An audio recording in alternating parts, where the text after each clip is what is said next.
Halo, Yan. Nah, ini kita bakal bahas tentang Celine May nih hari ini nih sama Bro Alfredo.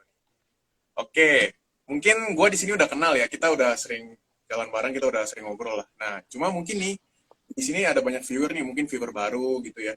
Jadi belum terlalu kenal. Nah, boleh nggak Bro Alfredo perkenalin diri dulu nih, mulai dari ya kapan mulai investasi saham lah. Oke, salam kenal buat yang belum pernah ketemu gua di sini ya. Jadi nama gua Alfredo, ya. Gua dari Batam, gua nggak dari Jakarta, beda.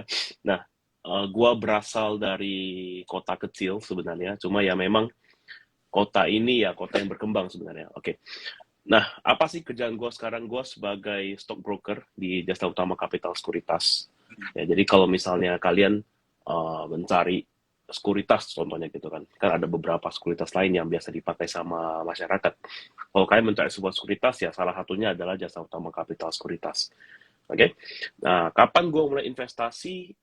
Gue mulai investasi dari tahun 2015, berarti itu sekitar umur 18 tahun gitu. Ya, cuma kan pada masa itu kan berbeda dengan sekarang. Masa sekarang kan di mana-mana sosial media kita bisa belajar mengenai saham, di YouTube bisa belajar mengenai saham. Tapi pada masa itu kita masih belum begitu banyak orang pintar, bahasa kasarnya begitu.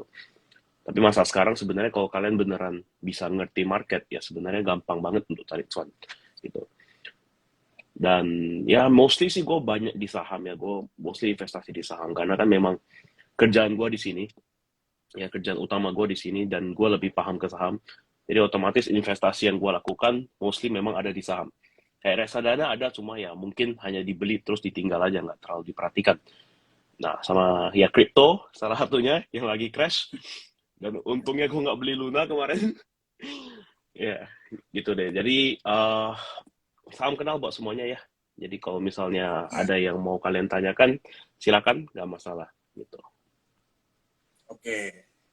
Bro Alfredo berarti nggak beli Luna nih pas lagi harga di bawah. Gue beli di bawah, gue nggak beli di atas. Nggak mantep. Dan yang bantu gue sebenarnya itu jujur aja ya, yang bikin gue FOMO mau beli kan pasti kan pada fear kan, pada takut kan mau beli, aduh gimana nih ntar Benar-benar. makin turun ntar malah di listing. Yang bikin gue berani beli sebenarnya adalah Delfin, kalau gue jujur. Dia dari 9 juta jadi 1 M ya. Iya, waktu dia awal pertama kali ngepost, gue lihat wah nggak benar nih. Gue pikir-pikir daripada gue ke Singapura main kasino, ya udah hajar aja di Luna. Ternyata berkah gitu. Oke, mantap. Oke. Oh, tadi ada Ko Kevin nih. Halo Ko Kevin. Oke, pertanyaan berikutnya nih buat Bro Alfredo. Pandangan Bro Alfredo nih terhadap ISG di 2022. Mungkin kan ada banyak sentimen ya, sentimen dari perang, kenaikan suku bunga acuan, terus banyaklah sentimen-sentimen lain juga dari komoditas yang naik. Nah, pandangan dari Bro Alfredo gimana nih ISG di tahun 2022?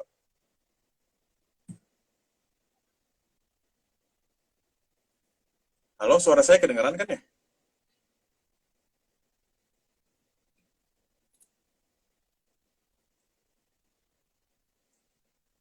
Wah, bentar, mungkin si Bro Alfredo-nya koneksinya kurang oke nih. Coba ya.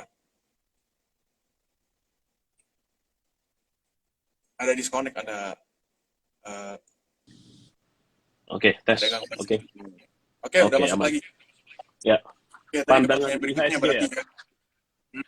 Betul. Oke, pandangan IHSG gue masih sama seperti awal tahun, di mana menurut gue pada akhir tahun IHSG bisa menyentuh level sekitar 75 sampai 78. Ya. Hmm. Awal target pertama gue 73, cuman kecapainya terlalu mudah sepertinya. Bakal gampang banget untuk kecapai. Jadi di-upgrade ke sekitar 75 sampai 78. Kenapa? Walaupun kita perhatiin mungkin ada banyak masalah perang, terus juga suku bunga dan segala macamnya. Memang sebenarnya kalau suku bunga menurut gue pribadi sih udah sesuatu yang pasti bakal dilakukan. Semua orang pasti udah prediksi itu bakal terjadi, ya kan? Tapi kan ketika suku bunga naik, kita juga melihat bahwa kinerja dari beberapa perusahaan yang mengalami penurunan dari tahun 2020 itu mulai mengalami kenaikan juga. Nah, jadi otomatis sebenarnya IHSG masih bisa naik. Nggak mungkin, gue nggak percaya IHSG itu bakal turun sampai akhir tahun, itu gue nggak percaya. Dan bahkan ini juga harusnya udah mulai rebound. Ya, so pendapat gue mengenai IHSG 2022 adalah ya still bullish. Karena menurut gue Bullish. untuk ukuran perusahaan di Indonesia dengan ukuran level harga segini masih terlalu murah sebenarnya. Oke, oke, thank you pandangannya Bro Alfredo. Oke, kita ke pertanyaan selanjutnya. Eh, ini kan setelah kemarin liburan ya Lebaran 1 minggu, lumayan panjang ya liburnya, long weekend ya. Nah, itu setelah dibuka hari pertama, kedua, dan ketiga, 1 minggu lah. 1 minggu tuh Hmm. turun terus IHSG. Nah, itu apakah efek dari liburan atau ada delayed crash? Delayed crash itu maksudnya kayak karena kita di Indonesia libur dan lagi turun, itu jadi Indonesia belakangan. Alfredo Oke, gimana? ada beberapa faktor ya kalau yang gue perhatiin ya. Faktor pertama yang kita bisa lihat adalah memang market tuh perlu adaptasi. Ya, perlu adaptasi. Jadi waktu sebelum liburan sekalipun, gue ada info ke nasabah, stay cash. At least kalian Hmm. punya cash, jangan seluruhnya di saham. Walaupun cuma setengah atau cuma seperempat, terserah. Yang penting kalian punya cash. Kenapa? Karena kita nggak tahu dalam seminggu itu apa yang bakal terjadi. Kita nggak tahu market US tuh bakal sejelek apa. Kalau memang bullish, bagus. IHSG kita bisa gap up harusnya pada saat itu. Tapi kan ternyata malah turunnya lebih dalam. Ya kan? Dengan kenaikan suku bunga dan segala macamnya. Nah, otomatis salah satu faktornya itu, market kita perlu adaptasi dengan situasi yang ada terjadi di global selama seminggu. Karena kan market luar tuh nggak libur seminggu. Nggak kayak Indonesia, yang liburnya sampai seminggu. Terlalu panjang sebenarnya. Itu jadi sebenarnya agak kurang bagus. Iya. Itu yang pertama. Yang kedua, IHSG kita memang udah rally terlalu kencang kalau menurut gua. Dari Januari ya sampai bulan Mei. Oke, sedangkan itu ada April maksudnya, April akhir ya. Itu terjadi selama 4 bulan dan kita belum mengalami yang namanya koreksi yang dalam. Nah, maka dari itu gimana sih cara supaya IHSG bisa naik lagi ke level yang lebih tinggi, yaitu dengan adanya koreksi yang sehat. Nah, kalau kita perhatiin pada bulan dari bulan Maret, gue udah prediksi bahwa IHSG bakal turun. Gue udah lihat, oh ini harusnya turun dulu. Tapi ternyata setiap kali gue bilang gitu, break terus atasnya. Resistennya di break, naik terus, sampai ujungnya pada hari Kamis sebelum liburan, ada sebuah gap up di IHSG. Itu juga terjadi di saham antara BBCA. Jadi Oke, sebuah gap up di BBCA. Nah, di sana kelihatan bahwa sebenarnya, bukan BBCA, Mandiri. Yang pas itu Mandiri 8%. oh iya iya, ada. Nah, Yang di distribusi satu, iya ada. betul. Yang itu sebenarnya udah jadi kayak tanda buruk sebenarnya. Tanda buruk ketika, wah ini banking dengan level Mandiri ya, bisa naik 8% itu sebenarnya nggak sehat. Kurang menarik sebenarnya jadinya. Jadi agak berbahaya. Itu faktor kedua. Faktor ketiga, kita lihat dari masuknya IPO Goto. Nah, sejak IPO Goto, market kita lumayan kacau. Kenapa? Kalian harus perhatiin di mana yang namanya market cap. Ya, itu kan menentukan seberapa besar ukuran perusahaan Iya, dibandingkan dengan IHSG, ya kan? Nah, jadi otomatis kalau kalian perhatiin hari ini, kenapa IHSG bisa naik 2%? Bisa naik 2,2%, dua-duanya naik. padahal banyak saham yang jatuh. Nah, salah satu alasannya adalah Goto. Jadi itu sebenarnya sebagai big banks, kalau ikutan naik, dengan situasi Goto ikutan naik, IHSG kita bakal terbang. Tapi permasalahannya bisa terbang seberapa jauh. Nah, karena kan semua kenaikan yang sehat harus didukung sama kenaikan yang lain. Nggak bisa cuma dari satu saham, dua saham. Makanya kayak hari ini Goto 20% ya hari ini ya. Hmm. Hari ini Goto 24%. Prediksi gue Oh iya. besok IHSG merah. Prediksi gue. Kenapa gue bisa bilang gitu? Karena ya kenaikan IHSG hari ini bukan didorong oleh perusahaan yang benar-benar mereka mau nampung, mereka mau naikin. Enggak. Tapi hanya terjadi dari perusahaan Goto.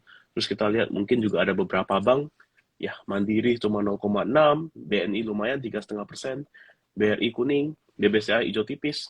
Nah, itu sebenarnya agak kurang sehat sebenarnya untuk IHSG. Jadi ya IHSG kita bakal bagus ketika Goto mulai stabil. Yaitu menurut gua bakal di range kita 100-an. 150 sampai 100 sampai 200 lah bakal stabil di sana. Nah, di sanalah baru kita bisa lihat IHSG itu sebenarnya mau arahnya kemana gitu. Oke. Berarti ini kenaikannya masih nggak wajar gitu ya? Kalau kenaikan hari ini memang sebenarnya terprediksi karena kan juga kita lihat US rebound, ya market US rebound. Ya, Memang harusnya IHSG rebound dulu, tapi apakah bakal sustain? depends. Sebenarnya, tapi gue udah melihat sesuatu hal yang menarik hari ini sih. Gue melihat big banks udah mulai diakum sama asing lagi. Hmm. 4 bank utama ya, Oke. kecuali BRI ya. Oke. Nah, ini kan kita lagi ngomongin kemarin si panjang nih ya. Terus sekarang udah naik lagi. Nah, sebenarnya nih, untuk Bro Alfredo sendiri, percaya nggak tentang adanya sell in May?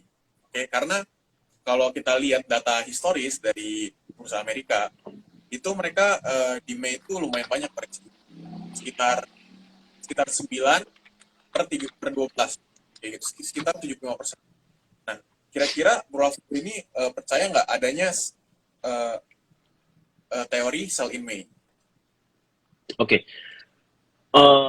sell in May di Indonesia ya, karena market kita kan sebenarnya lebih ke arah market maker ya, beda-beda dengan US ya. Nah, teori teori sell in May itu sebenarnya suatu mitos yang terjadi dan dijadikan sebuah fakta. Maksudnya apa? Semua orang tahu, masyarakat ini pintar nih, sell in May, sell in May, sell in May, sell in May. Semua udah tahu nih, ada yang namanya sell in May.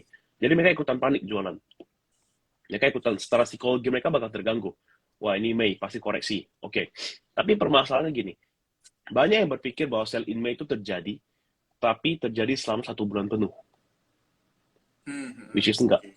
Yang sebenarnya enggak. Sebenarnya sell in May terjadi memang, ada penurunan, tapi kita lihat ujungnya kemana. Bahkan kalau secara historical data di Indonesia, sell in May itu, bulan Mei itu lebih cenderung lebih banyak hijau daripada merah. Nah, cuman kalau tahun ini gua rasa sih nggak bakal hijau. Tahun ini nggak bakal hijau, yakin gue. Secara IHSG ya, karena koreksinya terlalu dalam. Nah, cuma balik lagi, jangan dijadikan, walaupun saya itu fakta atau mitos ya, jangan dijadikan sebuah patokan bahwa kalian harus jual saham pada saat bulan Mei. Kenapa? Nggak berarti bulan Mei ini nggak bisa con. Sejak market buka dari tanggal 9 ya, nggak ber, ya dari tanggal 9. Nggak berarti dari tanggal 9 sampai sekarang, sampai tanggal penurunan terakhir di tanggal 12, nggak berarti kalian nggak bisa con. Kalian masih bisa con, masih banyak saham yang naik. Cuma mungkin saham-saham yang naik itu saham-saham yang kalian jarang dengar. Contohnya ada kayak Suli misalnya. Nah, Suli naik. Masih ada, pasti harus ada misal con. Jadi, jangan terlalu dijadikan patokan. Yang sebenarnya, market itu kan bergantung sama psikologi kita. Ya, psikologi kita berkata apa, kita lebih lebih cenderung mau ikut ke arah sana gitu. Jadi sell in May itu walaupun sebenarnya dari mitos, karena psikologi masyarakat itu menjadi fakta. Gitu. Oke, berarti semua orang sebenarnya mitos, cuma pada kayak ke doktrin gitu lah. Jadi Ya, pada jual di Mei. Kayak gitu. Nah, berarti di sini ada opportunity nih, Bro Alfredo. Ketika orang lagi jual, kita beli. Nah, menurut Bro Alfredo, ini mendingan kita ikut arus jual saham. Atau kita justru siap-siap cash, belanja karena adanya sell in Mei. oke. Kalau saran gua kemarin yang terjadi tahun ini adalah mulai jualan di akhir bulan April. Ya, karena memang alasan gua kan dua ya. Pertama kan psikologi sell in May itu ada.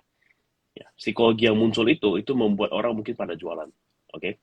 Jadi stay cash. Jadi in case beneran ada yang jualan, ya udah. Kan kita stay cash itu nggak salah juga sebenarnya. Itu strategi juga kan. Kita nggak ada rugi kalau kita stay cash. Oke. Yang alasan kedua juga memang karena libur yang panjang. Jadi ya lebih baik stay cash-nya sebelum liburan. Nah, tetapi ketika kalian decide untuk stay cash pada saat market buka kemarin, ya, pada saat tanggal 9 market buka, kalian decide pada hari pertama ya masih oke sebenarnya. Kenapa? Karena memang penurunannya agak dalam, di mana penurunan itu sekitar 3% ya kalau nggak salah ya. 4% itu yang hampir halt. Ya kan? Itu penurunan yang jarang terjadi. Jarang IHSG sejak COVID stabil, sejak IHSG stabil, IHSG nggak pernah koreksi dari sampai 4%. Sama sekali nggak pernah. Nah, yang artinya apa? Dan memang pada saat itu pembuangan asing, outflow-nya foreign itu lumayan, itu luar biasa gede ya. Itu kalau nggak salah biasanya sampai 1T kalau nggak salah pas itu. Nah, jadi itu menandakan bahwa apa? Oke, ini bakal koreksi dulu. Cuma antara IHSG bakal koreksi ke 6.800 atau ke 6.500. Dan ternyata benar, sentuh ke 6.500 langsung rebound. Oke, jadi kalau misalnya kalian tahun depan, ya, kalian tahun depan ada situasi begini lagi, ingat ikutin aja apa yang terjadi di market. Ikutin apa yang terjadi secara historikal. Ya, kalau memang ada koreksi, saham kalian break support, oke, cabut. Gitu. Cuman kalau saham kalian masih di atas support, masih masih sideways, dan bahkan masih naik, ya udah jangan buru-buru untuk jual, sayang. Ya, gitu ya. Oke, berarti tergantung juga ya, tergantung dari performa sahamnya. Ya, Tadi betul. kan Bro Alfredo tentang foreign outflow. Outflow-nya cukup banyak. Kita lihat minggu lalu nih, di minggu pertama itu outflow-nya sampai 7 triliun. Ya, jadi Mm-mm. kemarin BBCA didistribusi kurang lebih 3 triliunan. Big Banks lah didistribusi cukup.